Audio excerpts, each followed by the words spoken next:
Everyone has a bright light inside of them that deserves to be seen by the world.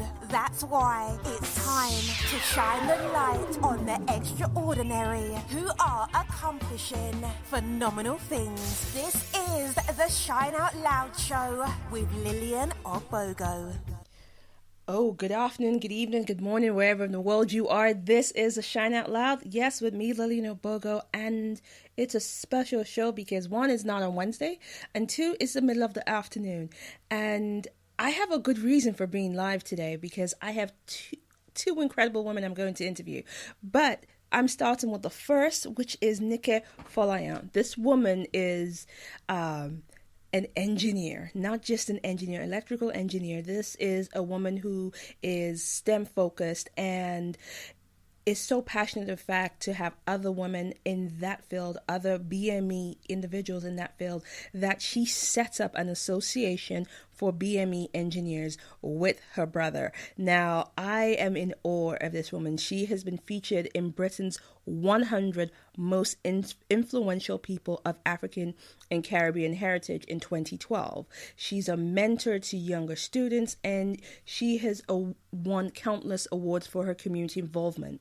Now, she is right now, if I was back in school, I would want to have her as my role model. So join me and welcome the ever fantastic Nike. Hi, Nike. Hello, wow, awesome intro. Thank you so much. Hi. You are welcome. You're welcome. So we are a few minutes late into the show. We were supposed to start at 12:30, and we're just going to give a side eye to an airline that does not quite understand that they have a time. If you're saying you're going to leave on time, leave on time. Exactly. Should we name and shame them, or should we just let them go? I think I'd be quite happy to name and shame them. Yeah, Flybe, why? And a whole hour late. Now, you can do better. We expect better. If we are paying you for a service, do better. So, exactly. Nika, you're stuck at an airport. So we're saying all of this just to let people know that there might be some noises in the background, but unfortunately, it is what it is. Yeah. Okay, so let's jump right in because, like I said offline, you have me fascinated. So let me ask you this. What was it about TV that inspired you to become an engineer?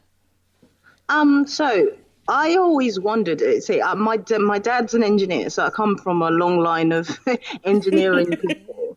And I remember when I was younger, every time there was my dad will say, oh, well, we can tune the aerial. And, if, there might be an additional channel. This was back in the day when there was only 4 or 5 channels.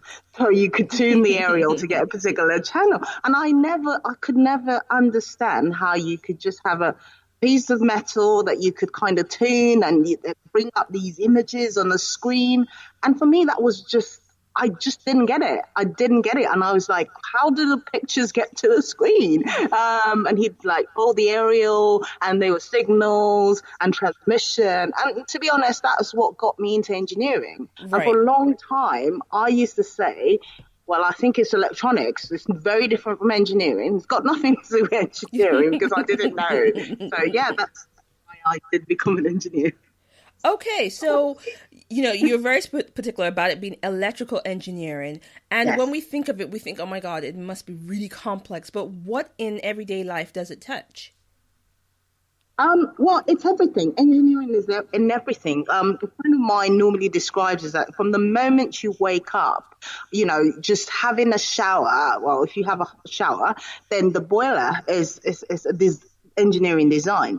From your toothbrush, the way your toothbrush is designed, in fact, what you use to brush your teeth, there's some engineering in that. There's engineering everywhere you see. I mean, such a wide area, and sometimes it's very limited to people's expression of maybe meeting someone that's come to fix their boiler and so on and so forth. But really, engineering is about design, and it's about creativity, and that's what brings it to everything that we do in life.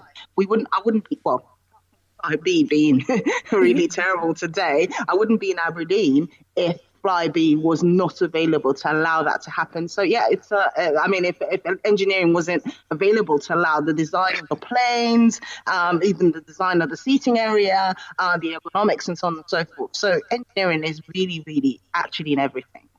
Okay. So, when we think of engineering, especially when we think of electrical engineering, there's an Yeah. image of this old white dude.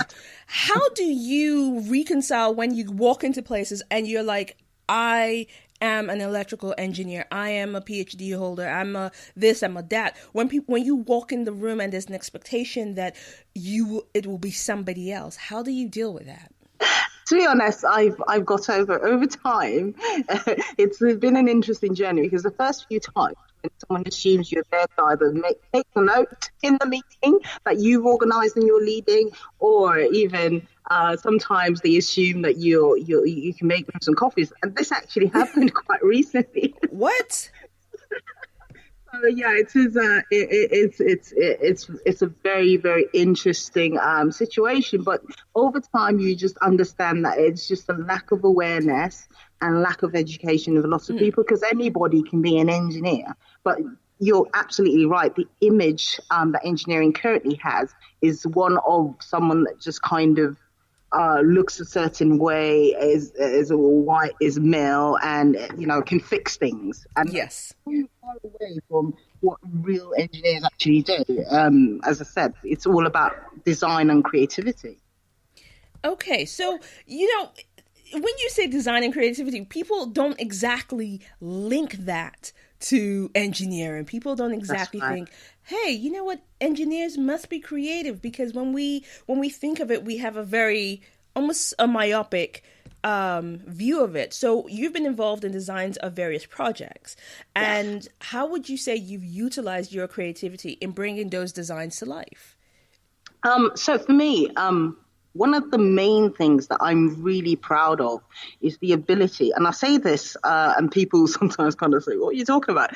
Is saving lives, using engineering to save lives. So I work very, very closely with all the emergency services. And what I do personally is I design radio networks that allow these people to communicate. So you see the police or you see the fire services, walkie-talkies, understanding where they need to be, talking to their colleagues that have to go and rescue someone in confined space or in the situation of fire. The network that allows them to actually make that communication is what I do. So I've worked on a number of projects. For example, if you're based in London, the Blackwall Tunnel. Previously, the Blackwall Tunnel did not have the ability for people to use their mobile phones when they were driving through. Now, think about it. If you're a disabled person and there's something happens, you can't walk out of your car and make a phone call because there are telephones on the side of it. So what we've created is we've allowed mobile network operators to have a network in those areas so that if there's an emergency, you can still use your mobile phone, especially if you're disabled, to call for help and support. So those are the things that make me proud, is that I'm helping society. I'm helping people to experience the world differently. I'm helping people to gain access to safety, that sort of thing. So yeah, it's quite exciting for me. Oh, I'm sitting here going, oh wow, and it's something that we've taken for granted, because now when I drive through the Blackwall Tunnel, I can be on a phone and I don't think about it. But for you, that must have been like the cutting edge of innovation, and just now thinking about it is like, oh wow. So let's think about this. So something like the situation that happened in Thailand with those young boys, you would have designed something that would have allowed for that communication to have happened. Yes, exactly that sort of thing. Putting those facilities in relatively unsafe, confined spaces and relatively unsafe areas is a key part of what I do. And it's the same with on trains, it's the same with in station environments, when there is an emergency and the emergency services have to be called. Everyone's, at that point trying to use their mobile to reach their family and friends. So what they require is a specific network that is free from oversaturation, to allow them to make those communications, those vital communications that can save lives. So that's part of my job. And for me, that's, the other bits of the technology bits and the innovation bits are cool, but the fact that I'm actually impacting safety from my perspective is just a gift. Okay. I like I said, when I introduced you, when I said if I was in school, I would want to study you because, wow, oh wow. So we've already established that there's a mindset, almost a stereotype how people see engineering, and we're not even talking about the stereotype between the black stereotype or where we belong or stuff like that. We're just talking about the stereotype of what an engineer looks like. How do you wish people to view engineering? I think engineering, I think the first step is understanding that an engineer is not someone that just does a particular job. There's so many aspects of engineering. So that's the first thing, to understand that even if you don't want to be an electrical engineer like myself, or you don't want to be a mechanical engineer, you can be an environmental engineer, you can be a biomedical engineer. But it's such a wide field. So that's the first step that people need to understand, that it's much bigger than that. Secondly, it's about creativity. More recently, there's been a movement to change. There's an acronym STEM, which a lot of people use to represent science, technology, engineering, and mathematics. And recently, there's been a change towards calling it STEAM, so calling it science, technology, engineering, arts, and mathematics. So people start to understand that it's not about just someone kind of fixing things. Engineering is about design. Engineering is about creativity. And innovation only really happens when there's creativity. And you don't have to be a certain type of person. You don't have to look a certain type of way. If you have the skills and the talent, then you can be an engineer. Sometimes you don't even have to like all the subjects. I hated chemistry, for example. So, I'm still an engineer and I'm a good one. So, just if you're a creative person, it is definitely something. Or if you have creative family, it's something that you should allow them to explore. So at least they can have the choice to make the decision about what they really want to do. And for me, it's so fulfilling. Every time I walk into places that I've been part of the design, I mean, the feeling of just achievement and the feeling of, yes, I've done something to change society that most engineers have is just second to none, in my opinion. Yeah, okay. So you touched on so many things right there. So even that point about, the subjects that you learn in school. So take me, for instance. I have a pathological fear of maths in school. It was seriously, if you put me in a room with books, I will read from now to the end of time. You put me in a room and hand me a chalk and say, solve this equation, I will sweat buckets. So hypothetically, would there have been a place for me in the engineering profession?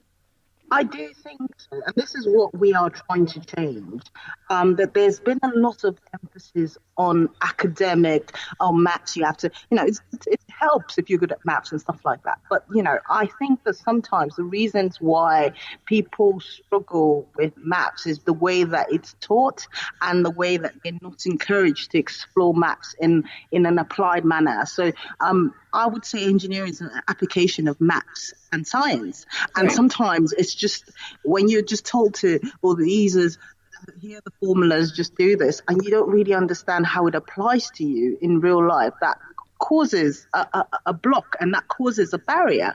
I've been, the organization I run, we go into schools, and it's fascinating that some of the kids that, the teachers will say, they're academically challenged and stuff, are the most enthusiastic. They're the ones that will build a circuit in half the time that the academically proficient children will use. And for me, that's the key issue, that engineering is about application and maths should be about application. And at the moment, the school systems and the way maths is taught is very, very abstract. And that's key, and that's the problem.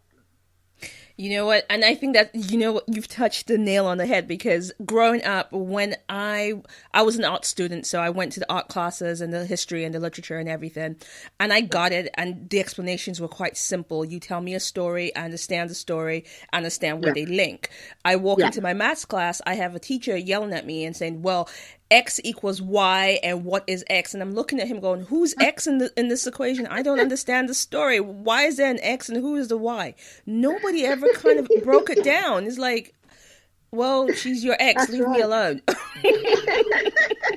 That's right. That's right. That's exactly it. Exactly it. Yeah, so I think we need more people like you. We need more people like your sibling. And speaking of your sibling, you and your sibling founded the Association for BME Engineers. What Yes. was the driving force for that? So at the time, the organization was founded in 2007. And at the time, there was a lot of knife crime, particularly in London. And also, so at the time, the Royal Academy of Engineering put out a number of news articles saying there's a lack of representation of BME people as role models for young people. And at the same time, the Prime Minister, Tony Blair at the time, said that black culture was responsible for crime. And I was really offended by that because I thought there's two things. It's either that I am my brother, there's something wrong with us because we're from the same culture and we're not committing crime, or it's the lack of exposure of young people to options in life, choices that they can make. And so that's how we both came together, and we thought, let's start something to inspire potential young people that don't have the option, that don't know that this engineering is an option for them. And that's how the organization started. And we've been around for 11 years, and it's just made such a difference. We've seen some young people come through our programs at 17, now working as engineers in industry. And there's nothing more rewarding than actually being able to say that you were part of someone's story, becoming a successful engineer. There's no better feeling, to be honest. You know what? I don't think there is. And I don't think the fact that I think, let's say this again, because just in case people have just come in, you have actually created an association that has changed the lives of so many people. You've had someone come in at 17 as a youth and is now a qualified engineer and working and being productive. So that's so important, because I think we forget that these associations, these things are not just a talking head. Their actual function is to change the worlds of people. Yes, that's right. That's right. I take my hat off to you and your sibling. So, and looking at it, the association has an event coming up this year, and it's part of your annual event, and you're looking at a very particular subject. You are looking at Brexit and how it impacts BME engineers. Yes. And, this is the thing, because everyone talks about, there's been a lot of talk around Brexit, and, they're talking about all sorts of things around Brexit, and Brexit is in the news every day. But for the engineer, we're not, generally engineers are people that like facts and we like information, and we want to know what's the impact on assessment. We do a lot of impact assessment, risk analysis and stuff like that. Right. And so for us, Brexit is a bit more than headlines. And what we wanted to do was to look at how really it affects our industry, which contributes 20% of UK's GDP. So we contribute a lot. So if anyone's going to be impacted by Brexit, it's engineering and it's construction. And we decided we wanted to look at what the impact might be on engineers, and more importantly, how the UK could utilize, if post-Brexit the markets are not accessible for the EU workers, then look at how we can utilize homegrown talent to fill those skill shortages that we already have in our industry. Okay. Nika, we've lost you a bit. Are you still there? I'm still here. Okay, that's fine. So, and that's actually, I think, is also, if we kind of broaden that topic out a bit, we need to start discussing how Brexit is going to impact the BME community. We have to think about where our skill sets are. How do we make sure that we are not impacted negatively? Can we still be in a position to actually say, you know what? Can I work outside the UK? Am I skilled enough to, become an expatriate? Because let's be clear, Black people our expert traits as well. We're not just, refugees and whatever, or immigrants. Exactly. We're Immigrants. Yeah, we're that's the not word. immigrants. We are expert traits. We take our knowledge with us, and we have the experts, our expert traits all over the NHS and all over the UK's industry. So let's remember this. How can we make sure that we are viable as expert traits? And I think we need to start having that as a broader conversation. But let's pull this back into your field and to the engineers. So what is the key thing that BME engineers need to be aware of? What they need to start thinking about when they think about their skills and the impact that is going to happen? I think the first thing is that we need to understand that, first of from our perspective, is an education of our industry, that there is skills and talent from ethnic minority communities, number one. As an ethnic minority engineer, we need to understand that we have broad skills. Engineering is a transferable skill. You can work in any part of the world as an engineer. We have people that have worked in China. We have people that have worked in America, and so on and so forth. And so we need to understand that we're actually in a very, very good position. And that means that if the markets are closed, I think from our perspective, there are so many opportunities, and we just need to be ready and to take advantage of those opportunities. And being ready means upskilling where we need to upskill, being understanding the new technologies where we need to understand them, getting involved in those conversations that really matter through our institutions, getting involved because there are all sorts of engineering institutions, but most of the time you find out that ethnic minority people are not really actively involved in those institutions, and getting involved in those institutions and getting involved in decision making if Brexit actually happens. Well, I'm saying, at this rate, dancing Teresa would like to believe it's going to happen. I don't know what's going to happen, but she's trying to distract us with some very weird dancing at the moment. Yeah, I saw that. Yeah, that was something. Scarred me for life. It was rather traumatizing. I'm like, I don't know why people are letting this woman do this to herself and the nation. Could you make her stop? Whoever is in charge of this robot, could you please take that particular chip out and never do it again?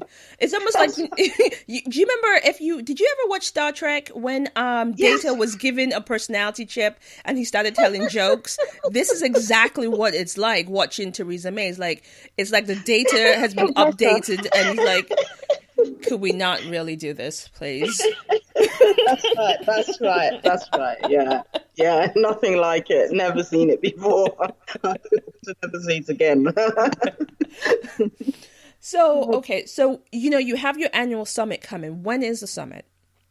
The event actually happened. Oh, it's already happened. Yes. We had it on the 4th of October. It was at the Royal Society. Yes.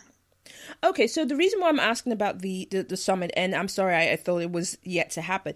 The question I have is, yes, it's an association for BME engineers, but is your event open for non-engineers to attend? It's open. It's open. I mean, we always say this: you can't be inclusive by being exclusive.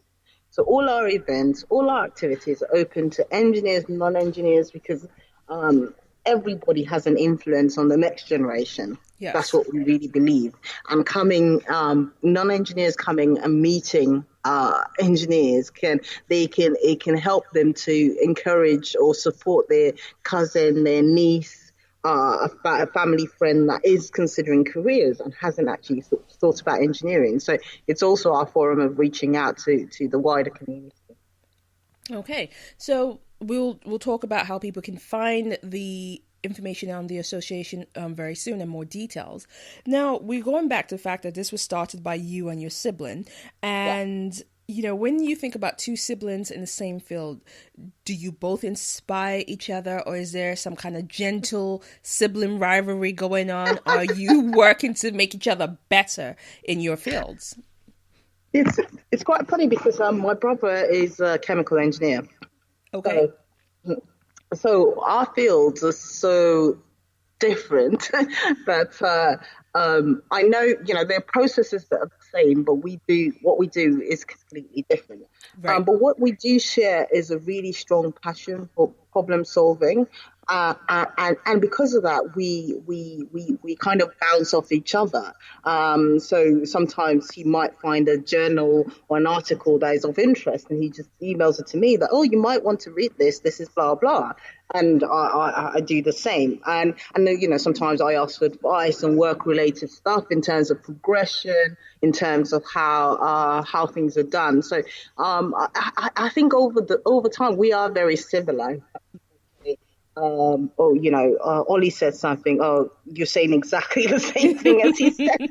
So we are very similar in that sort of way. So I think the bond that we have is one that, and that's why the organisation thrives, is that we kind of understand what our mission is, and we just have that key focus to we want more people that look like us in our industry, and so that's the focus for us, and that's how we move things forward. And it's always nice to have a supportive sibling when you're having a hard time at work as well sometimes. Exactly. Okay, so that's really good. And I love the fact that you both are in sync in terms of you're both striving to grow each other. And that's really, we need more of that. And we need more siblings who are in those industries say, yep, this is my sibling, this is what we're creating. And it's important to have people that look like us in those areas. Yes, that's right. That's right. Yeah. So I ask all my guests this. We talk about, you are in an area in a field where it's not normally expected for you to be in. There's all of that conversation. When you started, how did you work through or get past your own personal level of imposter syndrome? To be honest, I don't think it ever really goes away. Okay. I think that it's managed, how you manage it over time. That really is key, because you're constantly having to prove yourself to people that sometimes you don't really need to prove yourself to. Right. And I think it's the learning process of understanding that I am a competent person. If I wasn't a competent person, I won't be in this position. And so anybody that, you stop reacting to every single kind of jibe and every single kind of put down, because you will get those put downs. I particularly as a woman as well, you will get those put downs of people making some assumptions about you, or asking you about things that they think that you're not going to know. Right. And what I've learned over time is I over prepare such that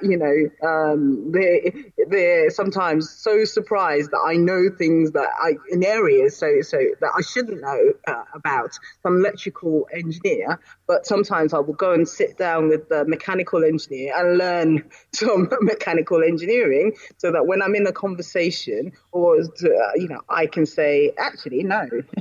I know that it's not my area of expertise, but this is how it works. And so I think over time people start to learn to be a bit careful around you, how they try to project themselves or how they try to show off, because it's a very masculine industry.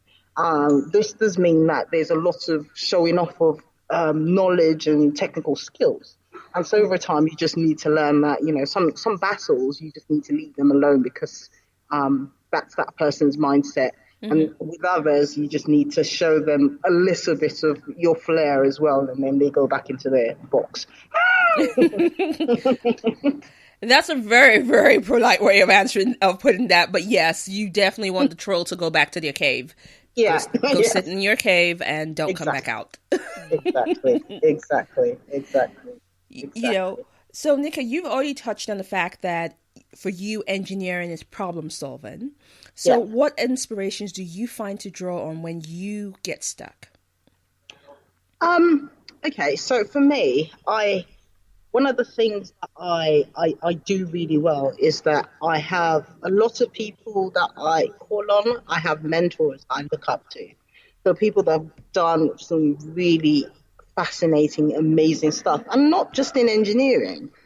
And so for me, when I'm kind of stuck and I'm kind of thinking what to do, I pick up the phone or I send a text message and I say, oh, can I have a word with you?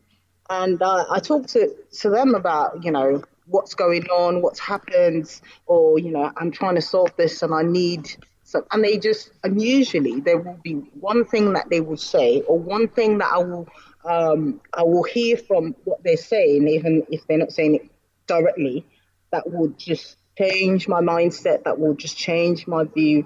I'm the sort of person that does a lot of reading. I like to read magazines a lot, and every time I'm reading a magazine, I'm thinking, oh, what can I innovate? How can I use this? Yeah, the review coming through, so Okay. a little bit noisy. No problem. But yeah, how can I use this to make me a better engineer, to make me a better person? So that's how I get innovative. Obviously, there are times when it's very difficult to break through, but sometimes it's just sitting back and understanding that that's just a time period and that will pass and things will get better. Okay. All right. So, we are, and that's actually a fascinating answer, because you can look at magazines and get inspiration. And somebody would think, oh, but, you're an engineer, you probably have great processes and things like that. And I love the fact that you make it so simple. Yes. What would it mean for you personally? Because I know that the association has been going, for a good few years, and it's impactful.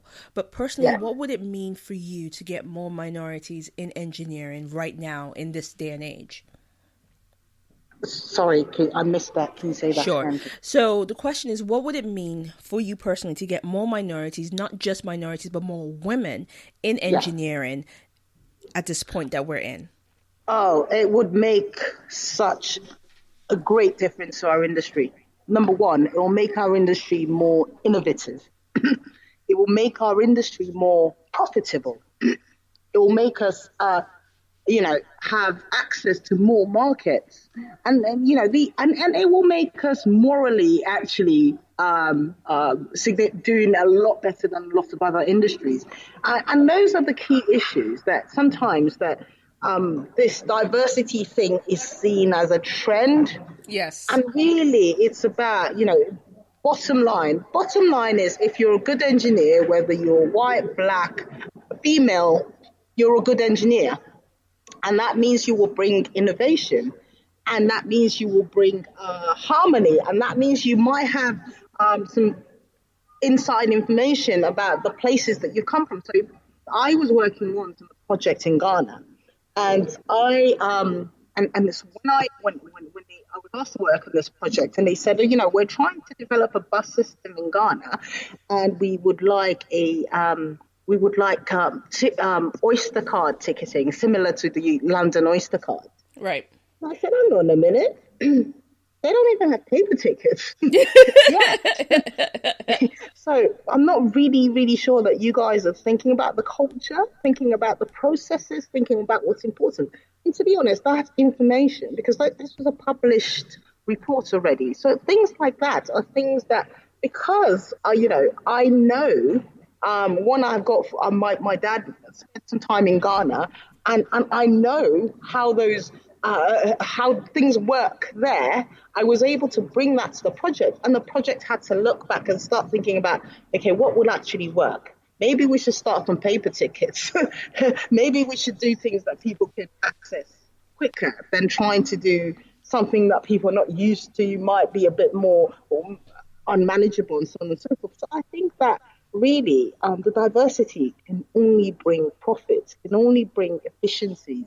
And until our industry, the engineering industry, starts to think about diversity, starts to think about more women, starts to think about more ethnic minorities, in those terms, we're missing a trick. You know what? And I absolutely agree with you. That is just really true, because, the thing is, people keep thinking diversity is somehow this kind of trend, but you touched on something where you're saying diversity is not a trend, and it allows for innovation in any industry. And that's actually, turning that viewpoint on the head, because people are thinking, oh, you're bringing diversity, so somehow it's reducing the quality of the industry. It's somehow diluting, whereas diversity allows for different viewpoints and different knowledge sets to come in. Exactly. And I've been so tempted to not call you doctor on the show, but you are you know, you went out and you got your PhD. So by rights, we can call you doctor. You're just not that type of doctor who administers injections. Yes. What made you go for your PhD?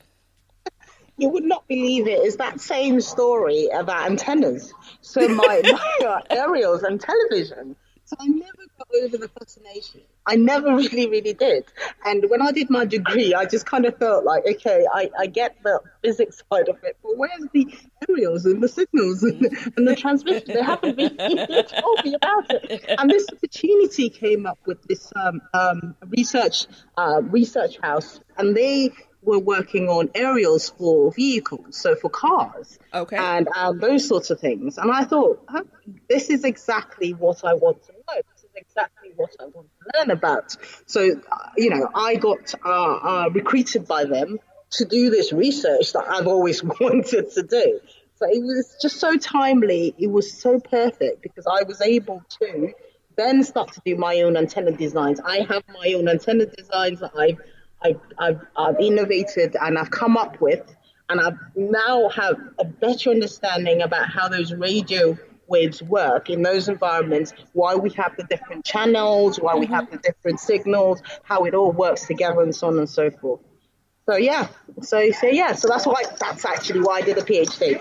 Okay, so from the antennas from your TV led you to engineering and still led you to get your PhD. Okay, that's the first, and they say you never learn anything from TV. No, you learn a lot. You learn everything from TV. So, I love that. So when people go, children, stop watching TV, you're like, yeah, but there's a woman I know, she is a PhD holder, and she started because she couldn't figure out how the antenna works. You learn from TV, kids. You learn. Yes. I have actually said that to my sister when she tried to say, oh, my nephew should turn off the telly. I'm like, what do you mean? Yes, okay. That's right. So my background is IT. And, we like to take credit for all the innovation that's happening, and we are the cutting edge. And you and I know that IT is built on the back of electrical engineering. Do you ever kind of want to go to an IT person by telling them, listen, without me, you won't exist. So, Or do you feel that IT folks can wear that title of, yes, we are the innovators and the creators, or you're like, stop it? I do think it needs to come to, I do think sometimes the IT industry does take a lot of credit for lots of stuff. And I can understand because there's a lot, more evident creativity there. However, I think the two can't work in isolation. Mm-hmm. I think an understanding that the two have to work together is the key bits of it that's missing. Because people talk about, cloud technology, blah, blah, blah, blah, blah. And I'm like, well, what about the hardware? How do you actually get those fiber networks together? How is it stored? All of that.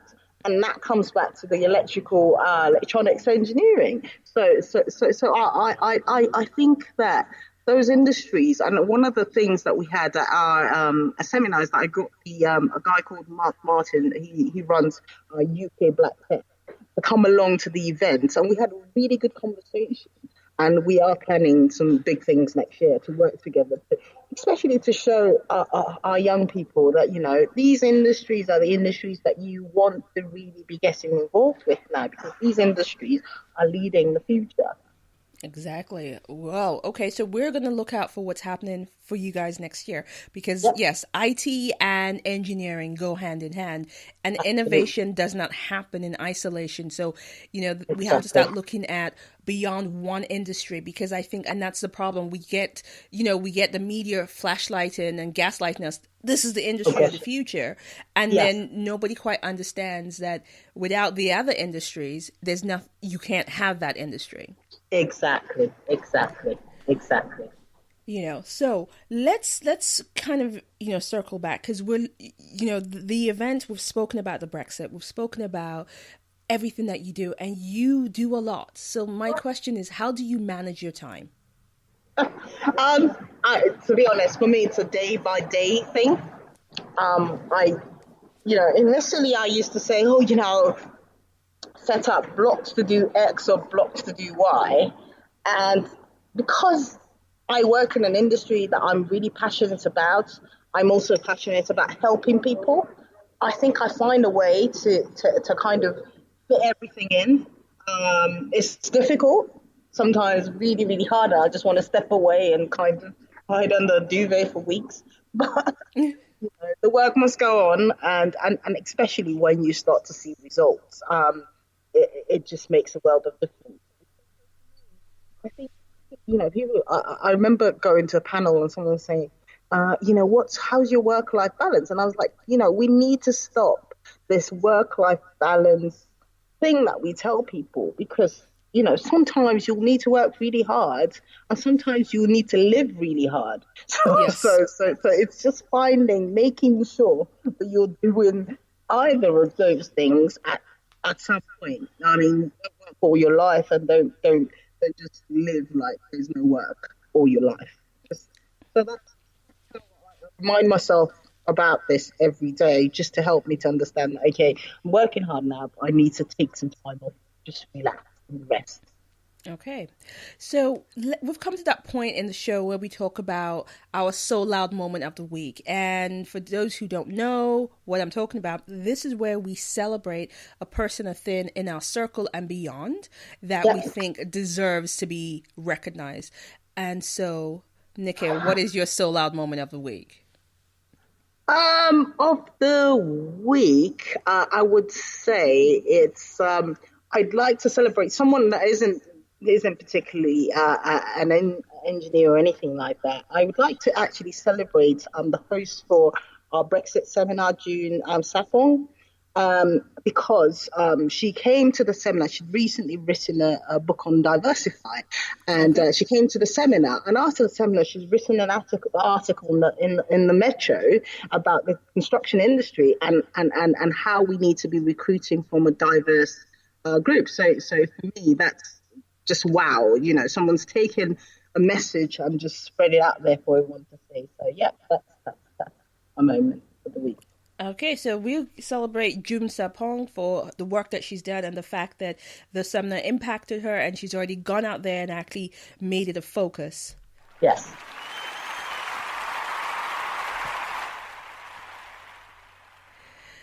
So you've already mentioned that you read and you spend your time and you actually, read. What are you, for pleasure and outside of work, but what are you currently reading at the moment? Okay, so the two books I've had on my read list for a while, and I've only just started reading them. So the first one being June Sarpong's book, Diversify, which I got a copy of before, and I thought, I'd read it before the event, so I couldn't read it. The second one is written by an engineer like myself, who I know, an ethnic minority engineer, female engineer. It's called Built, and it's a book called Built, and she has written a book around, she's a structural engineer. She's written a book around how structures, talking about the past and present, about how structures are made. And now she's actually writing a baby Built, a book for really young kids to understand structures and to understand structural engineering. So those are the two books that I kind of put together, and I'm said, I'll give myself the next few days, and I'll just try and read it. Okay. All right. So one of them is June Sarpong's book, and the other is Built. And could you give us the name again of the author? Her name is Roma Agrawal. Okay. Yes. And she's writing one for kids. So people keep your eyes out, because there's going to be a book around structures so that kids can start wrapping their heads around building and structures. And who knows, you may have a budding, structural engineer in your home. Yep. Yeah, that's right. And, we've established you are busy. We've established that you have a lot on your plate.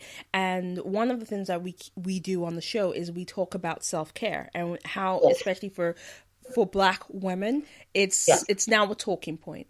Yes. What are your current self-care practices? So recently, hair is a big thing for me because I wear my hair natural, and so recently I've been looking at different hair products that actually work for me. This is something that I just recently decided that I was going to pay more focus to, Okay.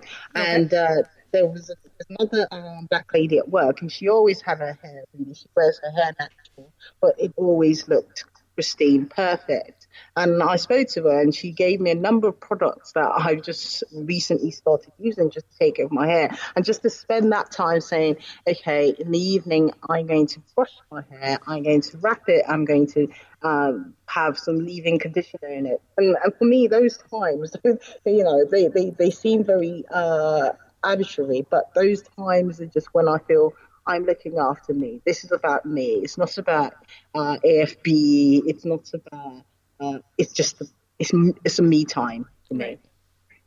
Okay, and that's important because we need the me time, and that allows for growth as well. Because in that space, you find new things about you, and that's Yes, always important. yes, absolutely, absolutely, So absolutely. we know that you have come from the young girl who was fascinated by the TV antennas Yeah, to the doctorate who was still fascinated by TV antennas. yes, And you've done so much. And when people look at you, they see this illustrious list of amazing things that you have accomplished. How do yeah. you personally bounce back from setbacks? Personally, I've learned that setbacks will happen, and I'm not beyond any form, any type of setback. Initially, you feel that you should be, you've done this a million times, everything, you should know what to do, you shouldn't make mistakes. I've started to learn, and this is quite recent, I've started to learn that I am not invincible. I can make mistakes, and it's okay to make mistakes. It's okay to fail. The most important thing is I learn the lessons from the failures and make sure that um, I apply them next time. And that doesn't mean I'm not going to fail again. It Right. just means that I've learned some lessons, and I'll go away, take that away with me. So that's recently what I've been doing is every time I feel that there's been a disappointment or failure and so on and so forth, I make some notes and I say, what are the lessons you've learned? How are you going to, try and implement those lessons next time round, and understand that you might still fail, but you've learned and learn more lessons. So that's it for me. Learning lessons and understanding disappointments will happen. Okay. And that's actually powerful because if someone like you can actually say, yep, you know what, mistakes, I am not above them. And I think we need to hear more women, especially more women of color, because there seems to be this idea that Yeah, we are somehow magical and above yes, making mistakes. And so yeah, some women are not even trying because they feel, okay, I'm not as good. And so yes. with all this perfection out there, I cannot compete. Exactly, exactly. And a lot of us tell those, I don't know whether I can call them lies, but we tell those impossible, we sell those impossible dreams. And they're impossible because and untrue. And then when the person is listening to your vision of the world has disappointments, they don't know how to handle it because you haven't actually been honest with them. So I constantly tell people it's okay to fail. We all fail. The most important thing is that we learn from the failures. And that's the truth. It's nobody is the whole time you're not making mistakes as if you're just spending your days Netflixing and chilling. Yeah, and even that you can make a mistake and watch. Exactly. You can watch something that just traumatizes you for life. You're like, Exactly, what did I exactly, watch? exactly, exactly. So I'm really passionate about your association that you have for BME engineers. And so what's next on the cards for the association? Okay, so we have a program called Transition. And Transition is a program we run for university students hoping to enter the world of engineering. There is an issue in our industry that over 25% of engineering graduates are from ethnic minority backgrounds, but there's only 7.8% of us in the industry. And so what we are trying to do is we are trying to support our engineering graduates or those coming up to placement opportunities and internships to understand the interview process. So it's a full day of mock interviews, assessment centers, understanding CVs, understanding your brand. We've seen that program really, really successfully work and help 70% of the participants to get into work within 12 months post-graduation. So we're running an event on the 18th of October. It's in central London at Mott MacDonald. Details are available on our website, and we're hoping as many students can register. The one after that similar program we're running in Leicester, doing the same sorts of things, and we're getting engineers to volunteer their time to come and help our young people and to come and show them what's possible. Okay, so what's the website, and how can people, even people outside of the engineering community, get their young ones to come in and discover more? Okay, so the website is www.AFBE, that's Alpha Foxtrot Bravo Echo .org.uk. For information, especially for parents, because we get a lot of contacts from parents wanting support for their young person, they can go to info, they can email us at info@afbe.org.uk. Okay. Nikki, I cannot thank you enough for being on the show today, and considering that you're sat in the middle of Aberdeen Airport and to do this interview, I am really honored. Oh no, it's a pleasure. It's been an absolute pleasure. Okay. Thank you for the opportunity. You are so welcome. Folks, you have heard Nikki share with us, and if you want to find out more about the association, her website, we're going to put it on our webpage, which will be live in the next few minutes, and we're going to share what other information. So, Nikki, if you have other events coming out, please share with us. We will be glad to push it out, and let's get more diversity, more inclusion in those fields, because like you said, it breeds innovation. Yes, absolutely. Thank you. Thanks for the opportunity. You're welcome. So, folks, it's a wrap, and we are going to be back at 3:00. So, yes, Saturday is all about us being on air live. So, join us, same time, same place, but actually join us at 3:00. So, where I interview the incredible Elizabeth Olodi, this is Lillian Abogo saying, once again, thank you to Nikki Folayan for being on the show. You've been listening to the Shine Out Loud show. If you want to connect with us or let us know what you thought of today's show, be sure to follow us on Twitter @Shine Out Show.